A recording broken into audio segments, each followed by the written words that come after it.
महाकवि कालिदास संस्कृत भाषा के कवि और नाटककार थे। वे महान राजा विक्रमादित्य के दरबार के नवरत्नों में एक थे। उनकी रचना अभिज्ञान शाकुंतलम सबसे प्रसिद्ध है।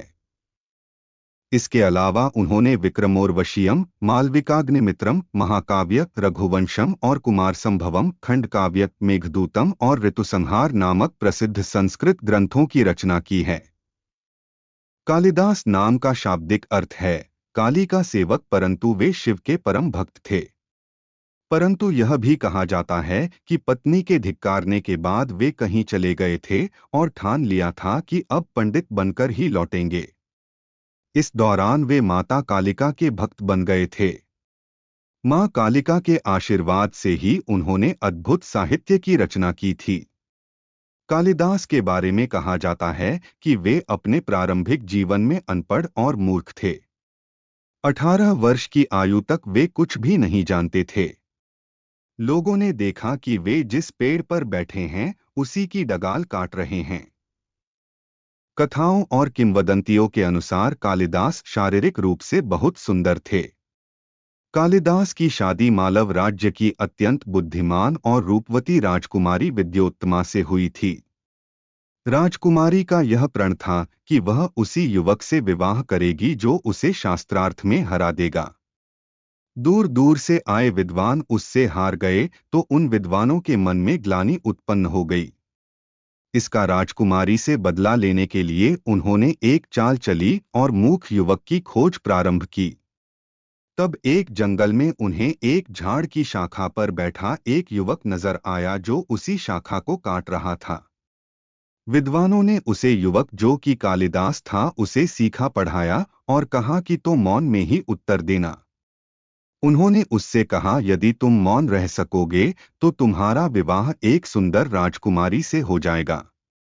इसके बाद कालिदास को सुंदर वस्त्र पहनाकर उसे विद्वाने के रूप में राजमहल में शास्त्रार्थ के लिए प्रस्तुत कर दिया और विद्योत्तमा से कहा गया कि युवक मौन साधना में रत होने के कारण संकेतों में शास्त्रार्थ करेगा। विद्योत्तमा मान गई और शास्त्रार्थ शुरू हुई। विद्योत्तमा ने अंगुली उठाई। उसका तात्पर्य था ईश्वर एक है और वह अद्वैत है। कालिदास ने समझा कि यह मेरी आंख फोड़ना चाहती है तो उसने भी तत्क्षण 2 अंगुली उठा।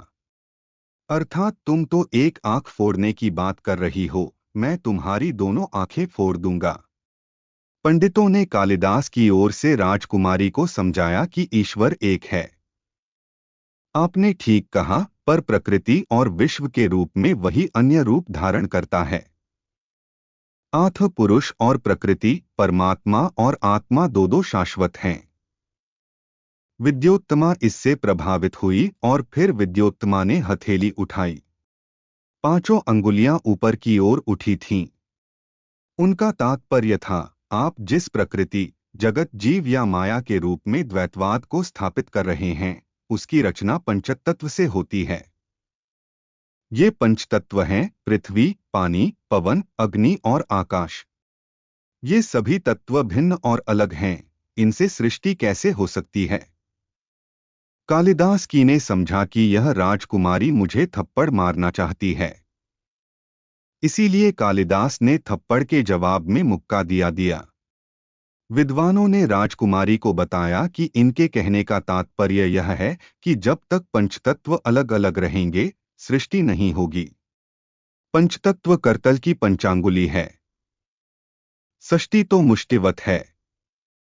मुट्ठी में सभी मिल जाते हैं तो सृष्टि हो जाती है। यह सुनकर सभामंडप की दर्शक दीर्घा से फिर तालियां बजने लगी। विद्योत्तमा को अंततः अपनी हार माननी पड़ी और उसने कालिदास से विवाह कर लिया। उपरोक्त कहानी के अलावा यह भी कहा जाता है कि जब पत्नी को यह पता चला तो उन्होंने कालिदास को संस्कृत की शिक्षा दी। व्याकरण, छंद शास्त्र, निरुक्त ज्योतिष और 6 वेदांत, षड्दर्शन आदि सभी की शिक्षा पूर्ण करने के बाद कालिदास राजा विक्रमादित्य के दरबार में उनके नवरत्न में से एक बन गए। महाकवि कालिदास सम्राट विक्रमादित्य के समय हुए थे या कि वे गुप्तकाल के चंद्रगुप्त विक्रमादित्य के समय हुए, इस पर विवाद है। विक्रम संवत अनुसार विक्रमादित्य आज 2020 से 2291 वर्ष पूर्व हुए थे। कलिकाल के 3000 वर्ष बीत जाने पर 101 ईसा पूर्व सम्राट विक्रमादित्य का जन्म हुआ। उन्होंने 100 वर्ष तक राज किया। गीता प्रेस, गोरखपुर, भविष्य पुराण, पृष्ठ 245। अधिकांश विद्वानों का मानना है कि कालिदास शुंगवंश के शासनकाल में थे, जिनका शासनकाल 100 सदी ईसा पूर्व था। महाकवि कालिदास का उल्लेख वानभट्ट की हर्षचरितम में मिलती हैं, जो 6ठी शताब्दी की रचना है। मतलब यह कि कालिदास उससे पूर्व हुए थे। कालिदास के नाटक मालविकाग्निमित्र में अग्निमित्र का वर्णन मिलता है, जो 170 ईपू का शासक था। कालिदास के नाटक मालविकाग्निमित्र से ज्ञात होता है कि सिंधु नदी के तट पर अग्निमित्र के लड़के वसुमित्र की मुठभेड़ यवनों से हुई और भीषण संग्राम के बाद यवनों की पराजय हुई। यवनों के इस आक्रमण का नेता संभवत मिनेंडर था। इस राजा का नाम प्राचीन बौद्ध साहित्य में मिलिंद मिलता है। कालिदास के जन्मस्थान को लेकर भी मतभेद हैं। कालिदास ने अपने खंड काव्य मेघदूत में उज्जैन शहर का जिक्र किया है। कुछ इतिहासकारों के अनुसार कालिदास का जन्म उत्तराखंड के रुद्रप्रयाग जिले के कविलका गांव में हुआ था। महाकवि कालिदास की मृत्यु कैसे हुई यह अभी भी अज्ञात है, परंतु यह कहा जाता है कि उनकी मृत्यु उज्जैन में ही हुई थी। एक शिलालेख के अनुसार महाराज विक्रमादित्य के आश्रय में कार्तिक शुक्ला एकादशी रविवार के दिन 95 वर्ष की आयु में कवि कालिदास ने अपने प्राण त्यागे थे। कालिदास की यात्रा के कुछ साक्ष्य बिहार के मधुबनी जिला के उच्चैठ नामक स्थान पर भी मिलते हैं।